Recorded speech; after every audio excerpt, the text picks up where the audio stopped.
Hello and welcome to Football Daily, where today we bring you our Team of the Year. And with only 11 able to make the cut, some huge names have missed out. Goalkeeper, Jan Oblak.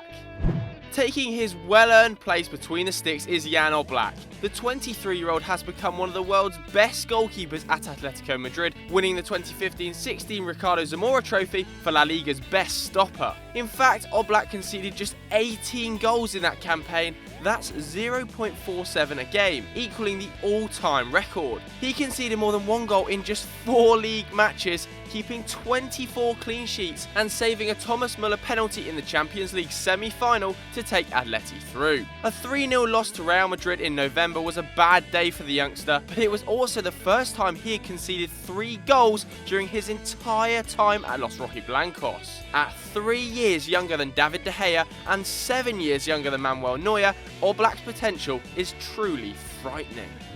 Right back, Pepe.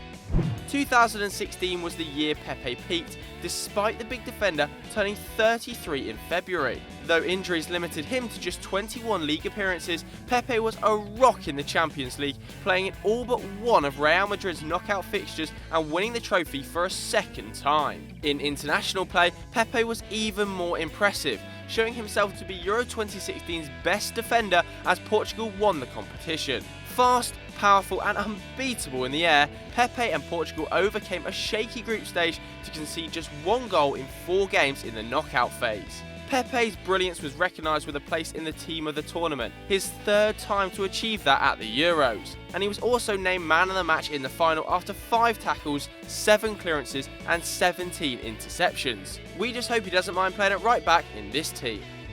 Central defender, Diego Godin.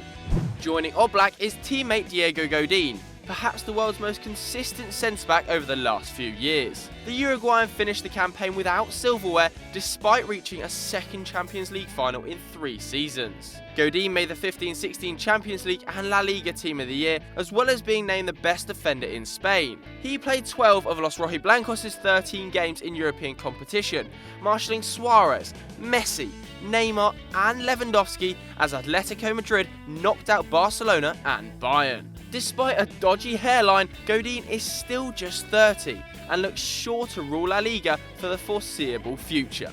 See you next year, Diego. Centre-back, Leo Bonucci.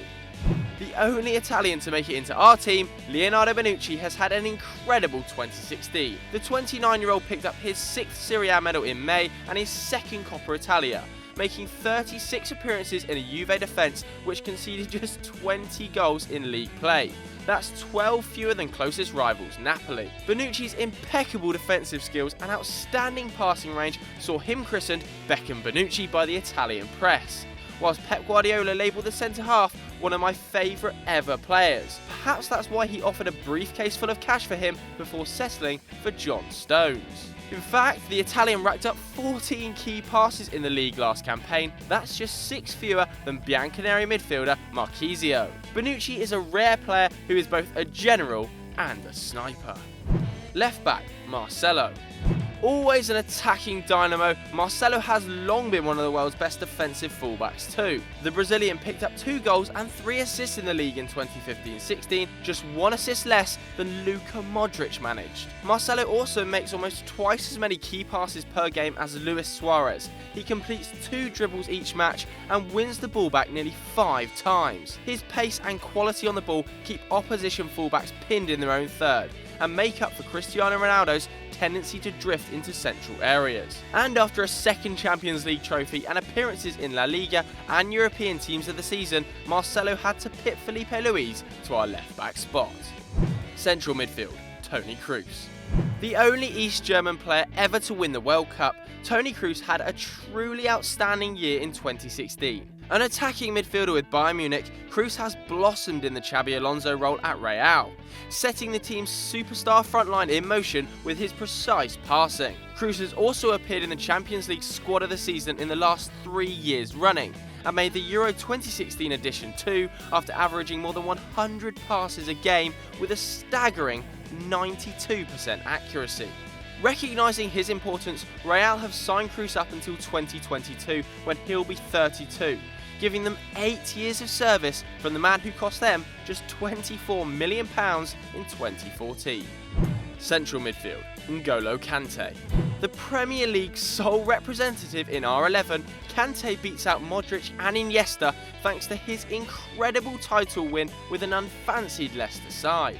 The little Frenchman led the league in tackles and interceptions in 15-16, winning the ball back more than 8 times a game. It's pretty telling that in one league game Kante missed last year, Leicester could only draw 2-2 at home against West Brom. And after making his debut for France in March, he started his first competitive game for the country against Romania at the Euros. Kante made more passes, tackles and interceptions than anyone else, racked up the best pass percentage and assisted the winning goal. A switch to Chelsea saw a deserved pay rise for the Parisian Dynamo, and once again he is tearing up the Premier League, pairing with Nemanja Matic as Chelsea have recovered from their black hole 15-16 campaign to become title challengers once again. Central midfield, Arturo Vidal. The world's best box-to-box midfielder had another bumper year in 2016, winning the Bundesliga, the German Cup and Super Cup, as well as his second Copa America, making the team of the tournament for the second consecutive year. Vidal picked up 4 goals and 4 assists in the Bundesliga, made 2 key passes and won the ball back more than 4.5 times a game. He's now won a league title every single season for 5 years on the bounce, bringing his career total to 7. Despite injury problems and rumours of a drinking issue off the field, Vidal continues to be a leader and warrior when his side needs him the most. One of the few players who could improve any side in the world, King Arturo is our midfield general. Forward, Leonel Messi. What is a team of the year without Leonel Messi? The Argentinian actually started the 16-17 campaign slowly, dipping below a goal a game with injuries hampering his form. However, he responded magnificently, netting Champions League hat-tricks against Celtic and Manchester City, reaching a record 7 3-goal hauls in the competition. Since 2004, Messi has had just 2 calendar years passed without silverware, and 2016 was not one of them, as he picked up an 8th La Liga title, his 4th Copa del Rey and his 7th Super Copa. And his numbers have remained outrageous, passing 50 goals and 30 assists in the calendar year. With tough competition from Griezmann and Neymar, Messi once again has shown himself to be an all-time great, if not the greatest. Let's hope his legs hold out for a few more years. We aren't ready to say goodbye just yet. Forward, Luis Suarez.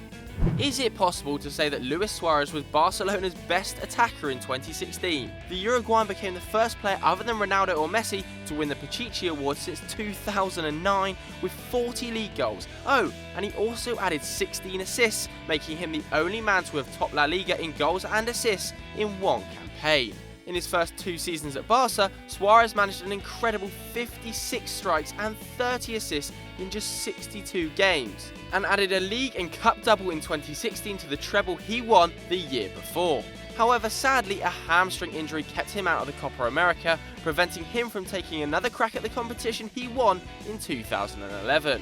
His finishing, creativity and selflessness led former coach Brendan Rodgers to say that Suarez deserved to win the Ballon d'Or. For once, Brendan might not be talking shit. Forward, Cristiano Ronaldo. Of course, Cristiano Ronaldo had to make our team. Though his superpowers may be waning a little with age, the man from Madeira has had one of the best years of his career, winning a 3rd Champions League and leading Portugal to their very first international trophy. Ronaldo netted the winning penalty in the Champions League final, and for the 6th successive season bagged more than 50 goals in all competitions. Portugal's most capped player and highest scorer of all time, he became the first man to score in 4 European Championships and signed a contract to keep him at Madrid until he is 36 years of age. Quite unbelievably, Ronaldo has racked up over 50 goals and over 30 assists in just over 60 games in 2016. And after taking home his 4th Ballon d'Or, it's no surprise CR7 leads our line. We simply had to include a bench for this 11 because there was so much talent missing out. So Antoine Griezmann, Gonzalo Higuain, Felipe Luis, Luka Modric, Andres Iniesta, Neymar and Paulo Dybala, you were all close, but not quite close enough. So there we have it, but what do you guys at home think? Let us know in the comments below. And if you enjoyed this video, why don't you click here for loads more great content and down there to subscribe. And as always guys, we'll catch you later.